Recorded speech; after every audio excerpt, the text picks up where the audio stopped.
If you're going to review a Bob Dylan song, where better to start than a 19th century opera? This is from The Tales of Hoffmann by Jacques Offenbach, described as an opera fantastique. I certainly don't know what that means in terms of official opera classifications. Regardless, now we jump from 19th century European opera to 21st century American gospel music. This is the Maccabees, who had been together since the 1950s from Clinton, Tennessee. And only with Bob Dylan, right, would you find yourself at such extremes of the cultural space-time continuum to try to just begin to get a handle on a song.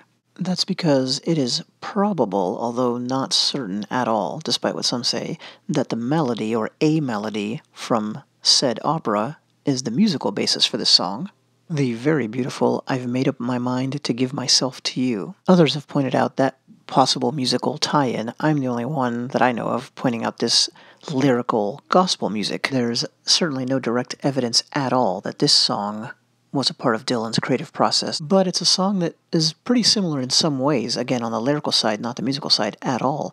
I've made up my mind. Each stanza ends with some version of I've made up my mind. So does Dylan's song. The difference is, in the gospel tune, it's about making your mind up to dedicate yourself to Jesus, whereas Dylan is presumably singing to an object of romantic affection. And that takes us back to the opera, and the melody from it that he seems to use, or possibly uses, is from one particular number. It's also described as one of the most popular melodies in the world by an authoritative opera book. Anyway, that number is a straight-up love song, just pure, lovey-dovey song. And for reasons we'll get into as we look at the lyrics of Dylan's song, I think that's what he's doing here, is a combination of the two very different songs we've just covered. It's kind of a pop, beautiful love song, romantic love song, mixed with a religious vow. It's of course no surprise that he does a lot of interesting things lyrically that we'll talk about as well that have nothing to do with anything just discussed. Anyway, let's get to it. The song is 318 words, 28 lines in 9 stanzas, and actually, very surprisingly, uses a simple AABB rhyme scheme. Stars, guitars, through, you, snow, go, etc.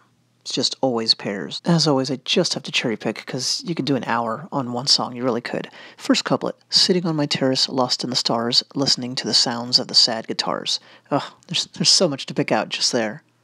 As I've said before, you have to really put Dylan's lyrics on the page and compare one line to its matching line in a couplet to pick out as much as you can. Sitting and listening, those are very similar verbs, so the first words of each line don't just rhyme, but they're similar. They're both verbs, they both describe what he's doing. That's the start of the line, then look at the end of the line for a classic Dylan trick. The stars, the sad guitars. Stars and sad guitars rhyme in more way than one, if you will. Obviously at the end of the word, but why is it sad guitars? Stars and guitars rhymes, but stars and sad both start with S. So stars and sad guitars begin and end with the same sounds, instead of just ending with the same sounds. And the sound that begins and ends both of them is S, which also happens to be the predominant sound of the entire couplet. That sound appears no less than 10 times in just those 2 lines. It's the sound that starts and ends the entire couplet, just like it does some of those words or terms that we talked about, including sounds. Sounds starts and ends with the letter S. Even sneaks it in with the word terrace, right? It's using the letter C, but the S sound. So, pun intended, we need to move on. But it's that level of crafting that makes a lyric stick in your head, and even though you might never realize it. Geez, one other thing to mention on that couplet is that listening to the sad guitars is a possible Beatles reference, right? Vis-a-vis While My Guitar Gently Weeps. Then in the next stanza, he starts talking about snow and flowers, and I'll have some pictures of that while we keep talking, because we haven't even talked about the main line of the song and the title of the song, which, again, in and of itself, you can pick a lot out of.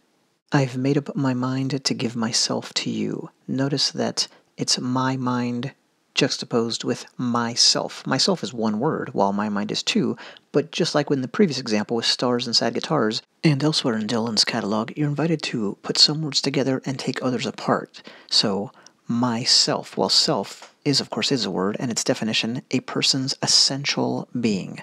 So he's giving his essential being to the person, or is it deity, that he's singing to. Well, what more could you give someone than that? And really, this line is two statements in one. I've made up my mind. Then two is kind of the fulcrum.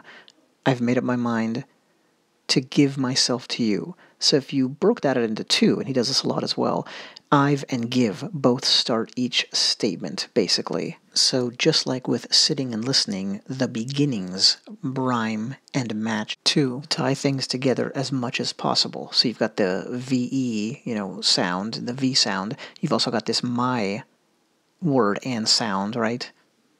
And then you have the M sound, which appears 4 times in a very short line. I've made up my mind to give myself to you. So there are all these hooks in his songwriting. It's not just rhyming, but it's also alliteration and assonance. I think I used that term correctly. Pretty sure I did. Anyway, that kind of drives the lyrics into your brain. And now one more thing on this all-important line, because it is the song title. He's mostly talking about himself, but ends by talking about the other person. The one that he has made up his mind about, the one that he is dedicating himself to. I've my mind, myself, to you. Well, here's the brilliant thing, whether he consciously thought this out or not, and I'm guessing he didn't, but that matches the structure of the entire song. Every section, every stanza starts with him talking about himself a lot and ending with talking about them and his decision about them. And that decision and how he's going to dedicate himself to them, it sounds very religious to me, and that ties back to that gospel song I mentioned. Here's something else in the song that might relate to that. We're looking at a martyred saint here. Now, Dylan doesn't use the word saint or martyr or anything like that in the song, but he does say, I'm giving myself to you, I am, from Salt Lake City to Birmingham, from East LA to San Antonio. I don't think I could bear to live my life alone. Well, I couldn't help see a connection, or at least a possible one, in those 4 cities. Salt Lake City makes you think of the Church of Latter-day Saints.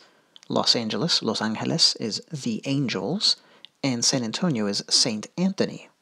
It seemed then like there was an obvious thread connecting the cities, except for Birmingham, right? This is East LA, by the way, since he mentioned that in particular. But before we try to unlock the mystery of Birmingham, again, this is the kind of thing that happens in a Dylan song. There's a lot of songs that name-check cities, and I think they mostly just pick them because they sound cool or rhyme.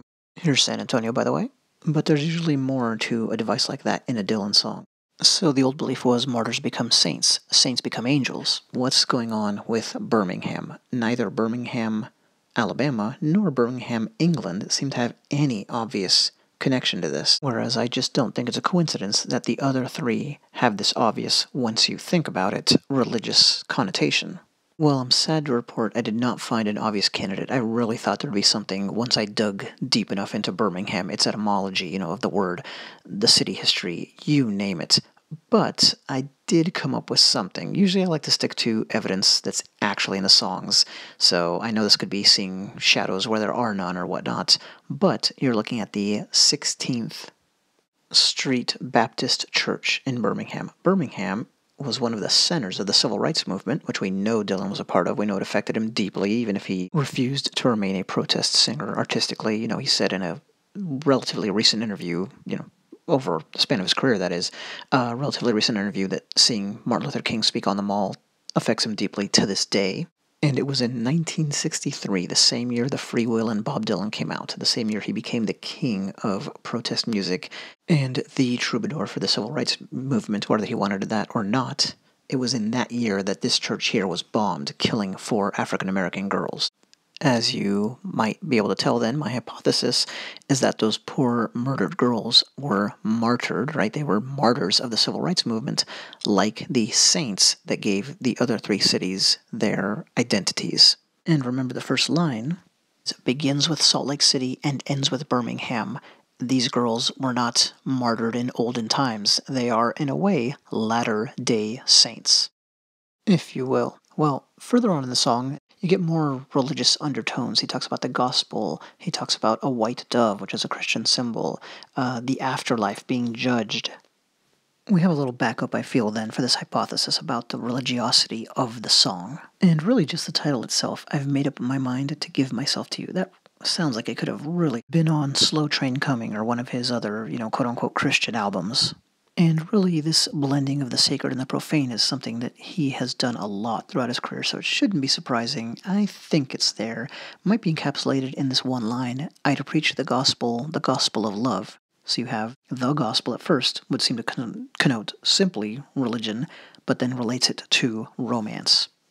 And that matches perfectly with how the song seems to take a, old public domain opera melody from a pure love song and mixes it with gospel-like lyrics. Well, that's kind of it, big picture. There's a lot more I'd like to say, but I'll start wrapping it up. One of the things you see is a lot of repetition of sound in this song in individual lines. We talked about that with the actual song title and refrain, but you can see it all over the place. For instance, there's a line, a love so real, a love so true. So L, L, L. Take me out traveling, you're a traveling man. That's, take, out. Traveling again, 4 times in a very short line. So you see a lot of that in the song. By the way, that line makes you think of anything from Ricky Nelson, who's an influence on Dylan, to Johnny Cash. What you also get is a lot of pairing with that take me out traveling, you're a traveling man, for instance, or a love so real, a love so true. My heart's like a river that sings. A pretty simplistic technique, but one he obviously feels served the song. The song sounds great. The melody from Tales of Hoffmann is described as lilting.